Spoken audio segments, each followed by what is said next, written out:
Hey guys, happy Vlogmas day 10. I am honestly feeling super flat today, and you know, there's just not a huge amount going on that I can really show you vlog wise. Generally, I'm not going to complain about something on a public platform too close to it happening. I'll talk about it later, but at the time, you know, it's just gonna end up like one of those fights with your partner where you start fighting about like who left the dishes in the sink, and then it changes and evolves to like 20 other things not relevant to anything that you just start throwing in there for no reason. So instead of being negative, I'd rather not focus on all the negative right now, and I would rather focus on something that I'm really passionate about, and it's on my list of videos to talk about when I get a chance. So it's going to be some business tips for people with small businesses, new businesses, thinking of starting a business, even people who maybe work for another business, and help them with stuff. Can I say business one more time? Business. So for anyone who doesn't know, because I actually don't talk about it a huge amount online, it's not that it's a secret, I just don't talk about it. I have 2 businesses as well as my like influencer platforms, which I count as a third business. So the first business is my salon, which I rebranded this year. It's Dear Lashes. So since I can't physically be in there as much anymore, I've decided to put my efforts towards another business, which was starting an agency. For over 5 years now, I have been 100% dependent on myself for my income. Hopefully I can share some tips that, you know, either help you or maybe just make you think of things a little bit differently from a different perspective, or maybe you just are going to enjoy listening to this. Maybe you're just going to find it a little bit interesting. Who knows? Maybe you're going to hate it. I could talk about this all day long, but I'm going to try and limit it to 5 tips for brands, businesses, that kind of thing. Some may be more relevant to your business than others. So let's just jump in and get into these tips. What makes you different from other businesses? Cool, that gives you like your niche, but then within that niche, what makes you different? I see a lot of people say like, oh, well, our brand is made in Australia. Okay, well, so are others in that niche. So narrow it down even further, because at the end of the day, the market these days within any industry, think beauty, fashion, lifestyle, so many of them are still so oversaturated. So you really need to be able to narrow it down. So I'm going to use the water on my lap as an example for this. Okay, what makes this drink different? Okay, well, it's water and it has a pop top. Okay, cool. So what makes it different from other waters with a pop top? This would be easily accessible, I would say, especially, like, I don't know internationally, but within Australia, like, this brand is pretty well stocked in most like supermarkets, service stations, crap like that, you know? So easily accessible. So that would be another like point to then make it narrowed down even further. Consumers, they look at so many things now. They're just being bombarded with everything, so they need to be able to quickly see what makes you different, what makes you special. Why should they pick you over a competitor brand? Number 2 would be try to look objectively at your brand. Now, this is really hard because most people choose to start a brand or make a product that they are really passionate in, and this can sometimes make them too overly attached to having things a certain way. I've seen this in the past. You know, they've made a video, not even been paid for it, about a brand, not said anything super negatively, just like a general kind of review of the product, and that brand's gotten very upset and they've wanted it to be taken down. They think it's so horrible, the things that they said. But what they said was just like very general, like not that bad, not that good, just general. But because that brand is so attached, they can't take anything positive, anything constructive, and move past it. Instead, they choose to go into attack mode, which I've come across many more times, but I'm not going to use any of my own examples because I don't want to do that. You have to try and step back and look at something objectively.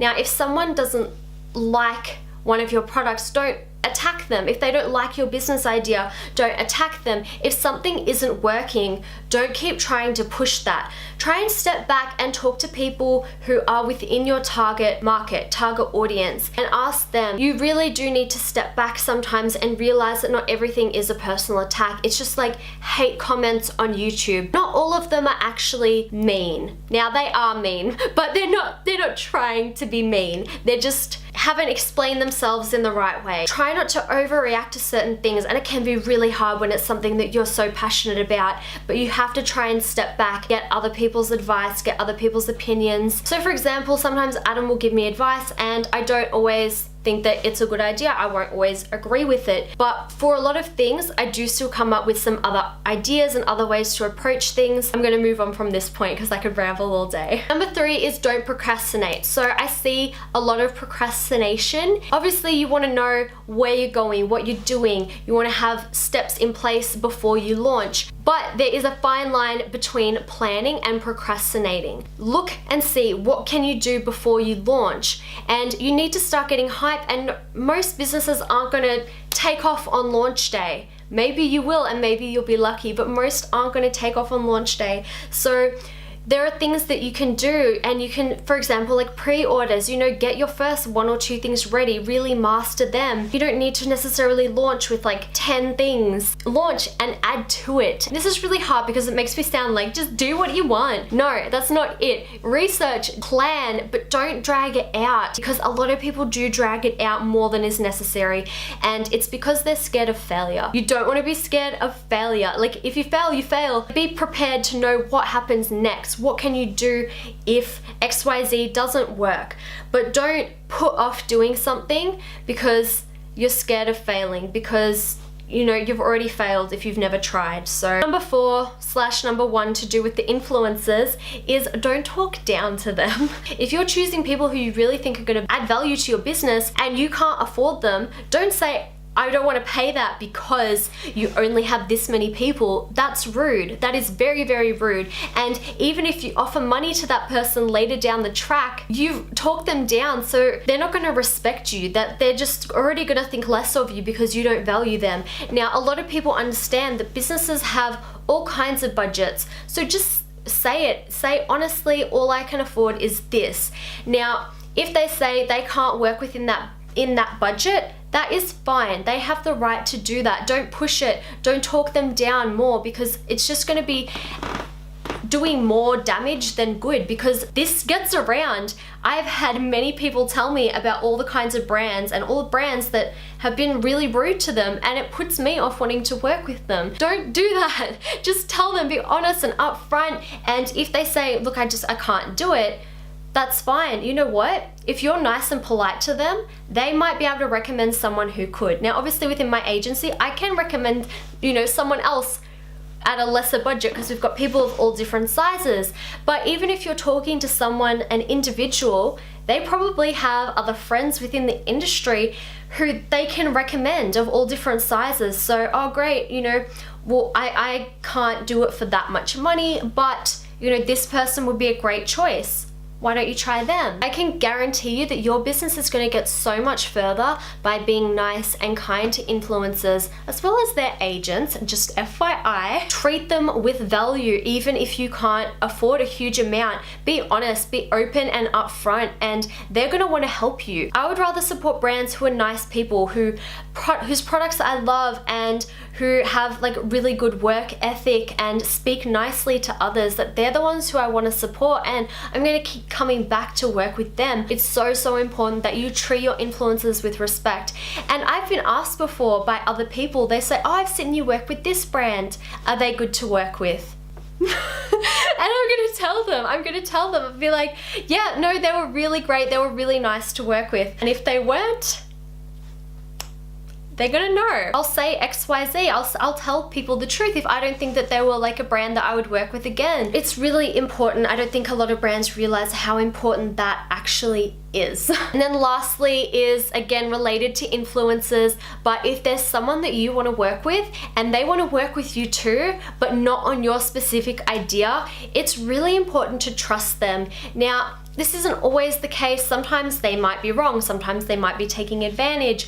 But if you've done your research and you found an influencer that you think is going to be a perfect match for your brand, talk to them, and if they come back and they say that idea isn't going to work on my platform, I could do this instead, I could do that idea on this platform, or whatever it might be, take that on board, because they know their audience, and at the end of the day, they want to provide content that adds value for their audience and that isn't going to drag their channel down. You know, they're not going to suggest something that's a crap idea that, you know, is going to look bad on their platform. They purposely want to create stuff that's going to do really, really well. They are offering suggestions and other alternatives. It's really important that you take that on board. Now, you may not want to go through with it. You may want to find someone else, but I really strongly urge you to take their advice, because they know their audience, and if you've researched them and you love watching their content and you think they're the person for your brand, you should listen to them. The collaborations that I've seen kind of fail, they are the ones where the brands have been way too pushy on having things done a certain way. Because of that, it didn't feel as organic and it just wasn't as well received. Even if they actually love the product or love the service or whatever it is, and they can't deliver it in their own authentic voice, in content that they think is going to be the best for your product or your service, people are going to see that and it's not going to be as well received. And if you want someone to do a review on your iPhone cover, no one's going to be searching for that. And if they are searching for that, it's only going to be from people who already know what your product is. But if you want your product to be getting out to more people than who already know what it is, then you should trust them to incorporate it into something else. For example, Shane Dawson, and he has his collaborations with brands. Now, he doesn't go around doing a review on honey. What he does is he introduces honey in a video that he knows is already going to do really, really well. That's their sponsor for the video. People are clicking on it to see Life of Jeffree Star. They're clicking on it to watch about Jake Paul. They're not clicking on it because they want to see about honey, because if I saw that, I'd be like, I don't know what that brand is, and I'm probably not going to click on it. If I'm watching another video, I'm going to be like, oh, what a great idea, and now I've installed honey, and I actually have installed that to my browser because I'm like, oh, that sounds like a great idea. And as an official sponsor versus something that you're trying to make not look sponsored but that is really totally sponsored, you can actually incorporate so much more information because, you know, you're telling everyone about the sponsor, so it's fine. Anyway, I'm just gonna stop now because I seriously could ramble forever about that. I really hope that you guys can see that I say these things with love. I don't say them to be mean or negative or to be rude. I say them to educate people, and a lot of people don't understand because, again, it comes back to, what was it, point number 2 or 3. People are too, in their own little bubble, focused on their passion project, to step back and look at the bigger picture. And this is just the best way that I can explain it in layman's terms so that it's, you know, kind of a bit more easily digestible. So hopefully you've taken something of value from what I've said today. If you've got anything further that you want to add down below for anyone reading the comments, or any extra tips that you'd like to share with me, feel free. I'm happy to take on more. You can always learn, you can always add more information into your heads. Anyway, guys, thank you for watching. Thumbs up, subscribe, all that jazz, and I will see you in Vlogmas Day 11. Bye. Jingle bell.